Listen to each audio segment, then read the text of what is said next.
Mesdames et Messieurs les membres du gouvernement, nous nous sommes réunis aujourd'hui à un moment décisif de notre action collective.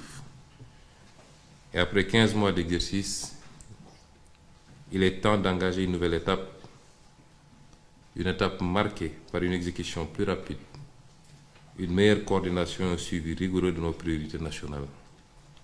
Je tiens d'abord à féliciter chaleureusement le ministre de l'économie, du plan et de la coopération, le ministre des Finances et du Budget, ainsi que tous les acteurs qui ont été impliqués dans la préparation et le vote de la loi de finances rectificative. Le travail exemplaire nous permet d'avancer avec des ressources désormais disponibles. Je salue également le remarquable travail de notre diplomatie et du président de la République qui ont renforcé nos engagements internationaux. Cette réunion est donc l'occasion d'affirmer un changement de rythme et de méthode. Nous devons fixer ensemble un cap clair, celui de l'efficacité collective. Pour cela, nous allons nous appuyer sur ce qui fonctionne déjà, afin de gagner du temps et d'optimiser notre action. Je voudrais féliciter également M. le ministre d'État chargé du suivi de l'agenda, M. le directeur général du BOX et les consultants qui nous accompagnent pour la qualité du travail qui a été abattu jusqu'à présent et qui a été une fois encore plébiscité lors de cette réunion. Permettez-moi de vous exposer les grandes lignes de notre feuille de route avec des attentes précises et des échéances à court terme. Premièrement, il faut en finir avec les blocages administratifs. Aucun obstacle bureaucratique ne doit freiner l'action publique. Les circuits doivent être fluides et nous allons améliorer immédiatement le traitement des correspondances et déployer la gestion digitalisée du courrier dans les 3 prochains mois. Les courriers sans suite qui bloquent des projets structurants, c'est terminé. Deuxièmement, tous les projets financés et en cours doivent être accélérés.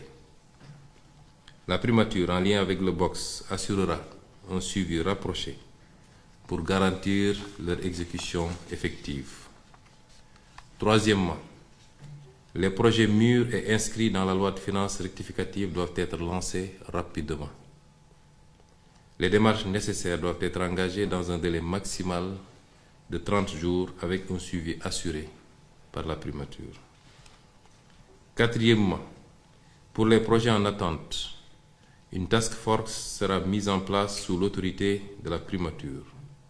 Elle regroupera le BOX, l'APIX, le FONSIS, le DGPPE, l'UNAPP, la CDC et la Direction générale de la coopération. Son objectif sera de finaliser la structuration de ces projets au plus vite. Nous ferons appel à des cabinets privés spécialisés pour accélérer ce travail.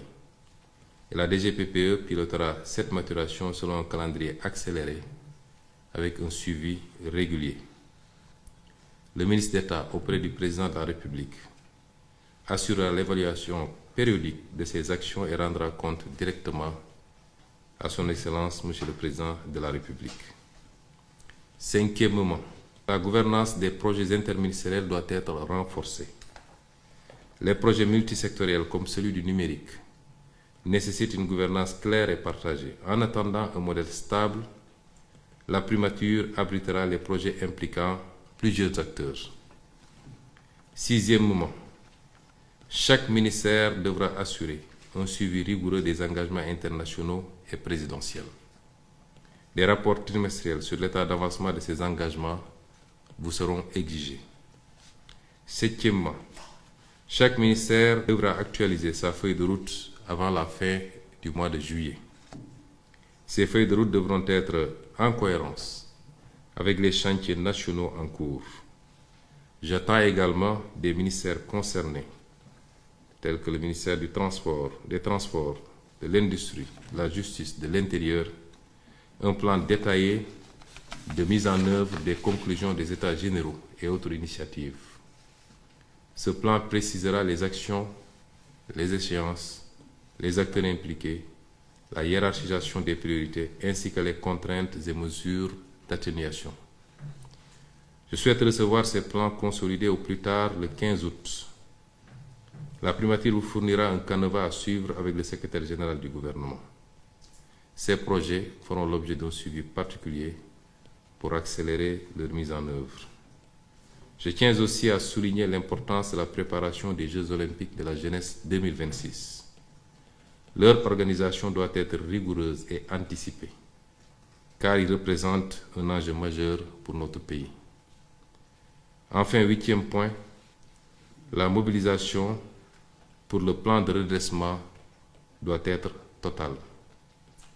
Dans les prochains jours, je présenterai ce plan de redressement d'abord en Conseil des ministres, avant d'en faire une présentation publique qui sera suivie d'une série d'activités pour le vulgariser. Les réformes prioritaires, telles que la simplification administrative, l'emploi, l'attractivité des investissements, doivent être mises en œuvre sans délai. Un premier bilan sera attendu en fin septembre. Un programme de communication soutenu sera déployé en août et septembre pour informer pleinement nos populations et toutes les parties prenantes.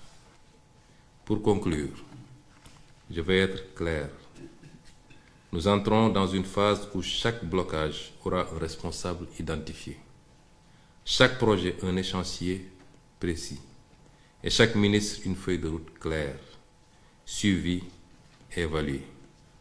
La parole de l'État engage. Il faut la traduire en actes avec méthode, exigence et efficacité. Je compte sur vous tous pour relever ces défis collectifs.